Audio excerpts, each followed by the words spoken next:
friends, welcome to PittukkuManSumathaKathai. நம்ம எல்லாரும் லீவுக்கு என்ன பண்ணுவோம்? அம்மா வீட்டுக்கு வருவோம், இல்லை வேறு ஏதாவது வெளியூர் போவோம். ஸோ ஆனால் மோஸ்ட்லி எல்லாரும் நிறைய பேர் என்ன பண்ணுவாங்கன்னு சொன்னால் அம்மா வீட்டுக்கு தான் வருவாங்க. ஏன்னா லாங் வெக்கேஷனை தாத்தா பாட்டியோட என்ஜாய் பண்ணணும் அப்படின்னு சொல்லிட்டு பசங்களும் சரி எல்லாரும் ரொம்ப ஹாப்பியாக தான் இங்கே வருவாங்க. ஸோ அந்த மாதிரி நாங்கள் எங்கள் அம்மா வீட்டுக்கு மார்ச் மாதத்தில் வந்தோம்.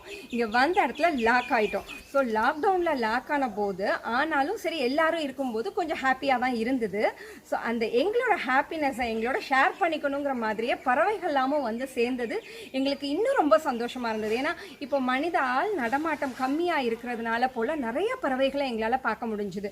ஏன்னா பறவைகள் பலவிதம் ஒவ்வொன்றும் ஒரு விதம், அது மாதிரி நிறைய பறவைகளை பார்க்கும்போது ஒவ்வொன்றும் ஒரு டைப்பில் இருந்து பார்க்குறப்போ ரொம்ப அழகாக இருந்தது. மரங்கொத்தி பறவை பார்த்தோம், அப்புறம் மீன் கொத்தி பறவை பார்த்தோம். அந்த ப்ளூ கலர் பறவை ரொம்ப அழகாக இருந்தது. ஸோ அந்த இயற்கையை ரசிக்கும் போது எங்களுக்கு ரொம்ப சந்தோஷமாக இருந்தது. பறவைகள் மட்டும் இல்லை, குரங்கும் வந்தது, அதை பார்க்கவும் நல்லா இருந்தது. குரங்கு எடுத்து சாப்பிட்றத பார்க்குறதுக்கும் நல்லா இருந்தது. ஸோ இந்த இயற்கையை உங்களோட சேர்ந்து நான் ரசிக்கணும்னு ஆசைப்பட்டு இந்த வீடியோவை உங்கள் எல்லாருக்கும் ஷேர் பண்ணியிருக்கேன். ஸோ நீங்கள் எல்லாரும் பார்த்து என்ஜாய் பண்ணுங்க.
நிறைய அரிசிலாம் போடுவோம்.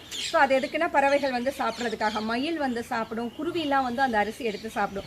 இப்போ நம்ம சென்னையிலையோ இல்லை பெங்களூர்லையோ அப்பார்ட்மெண்ட் லைஃப்பில் இருக்கும்போது இந்த மாதிரி மரத்தடியில் போட முடியாது. ஸோ அப்போ நம்ம என்ன பண்ணலாம் அப்படின்னு சொன்னால் மொட்டை மாடி டெரஸில் போய் அங்கே ஒரு பவுலில் தண்ணி வைங்க, இல்லாட்டி ஒரு கப்பில் தண்ணி வச்சுடுங்க.